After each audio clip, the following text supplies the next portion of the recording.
हरे कृष्णा भक्तों, आप सभी को सकट चौथ व्रत की बहुत बहुत शुभकामनाएं। सकट चौथ व्रत की तरह ही कठिन होता है। बस अंतर सिर्फ इतना है कि जहाँ करवा चौथ का उपवास महिलाएं पति की लंबी आयु के लिए रखती है, वहीं सकट का व्रत संतान की लंबी उम्र के लिए रखा जाता है। यह व्रत हर साल जनवरी महीने में आता है और आज 17 जनवरी को सकट चौथ है।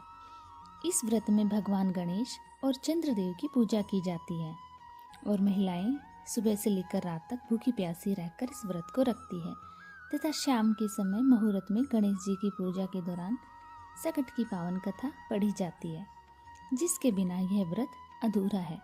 तो आइए अब हम सकट चौथ की पौराणिक कथा का श्रवण करते हैं। बोलो ओम गणपते नमः। पौराणिक मान्यताओं के अनुसार एक नगर में एक साहूकार और एक साहूकारनी रहते थे। वे धार्मिक कार्यों को नहीं मानते थे, इस नाते उनकी कोई भी संतान नहीं थी। एक दिन साहूकारनी अपने पड़ोसी के घर गई। उस दिन सकट चौथ का व्रत था। वहाँ पड़ोसन सकट चौथ की पूजा करके कहानी सुना रही थी। साहूकारनी ने पड़ोसन से पूछा, ये तुम किसकी कथा कह रही हो?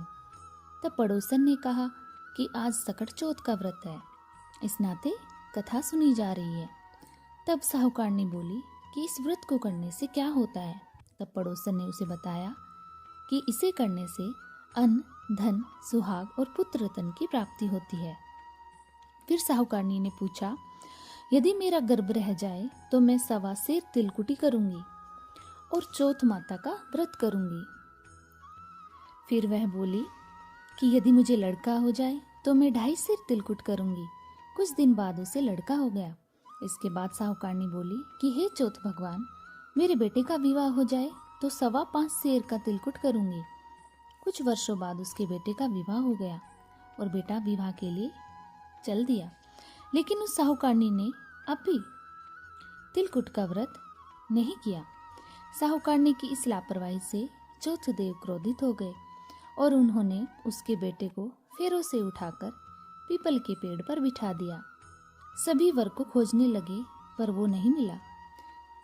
ऐसे में सारे लोग अपने अपने घर वापस चले गए। इधर जिस लड़की से साहूकारनी के बेटे का विवाह होने वाला था, वो अपनी सहेलियों के साथ गणगौर पूजने के लिए जंगल में दूब लेने चली गई।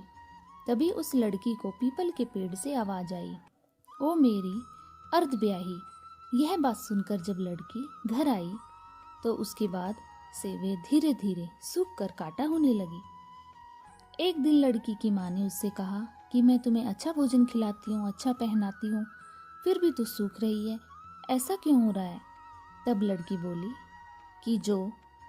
कि वो जब भी दूब लेने जाती है तो पीपल के पेड़ से उस आदमी की आवाज आती है जो बोलता है कि वो मेरी अर्धब्याही।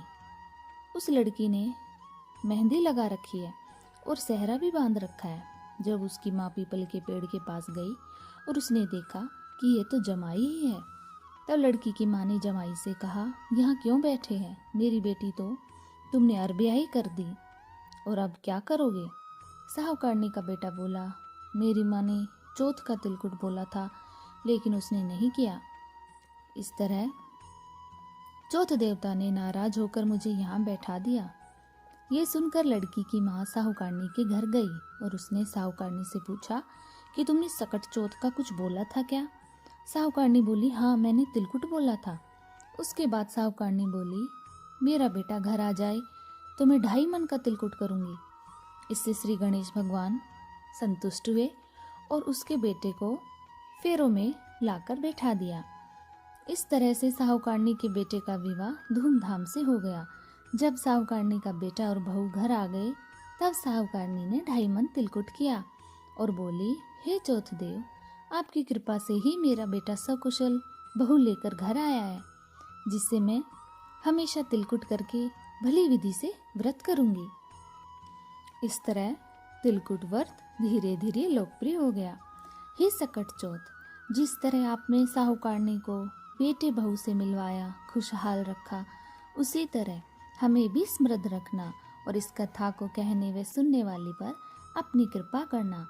बोलो सकट चौथ की जय। श्री गणेश देव की जय।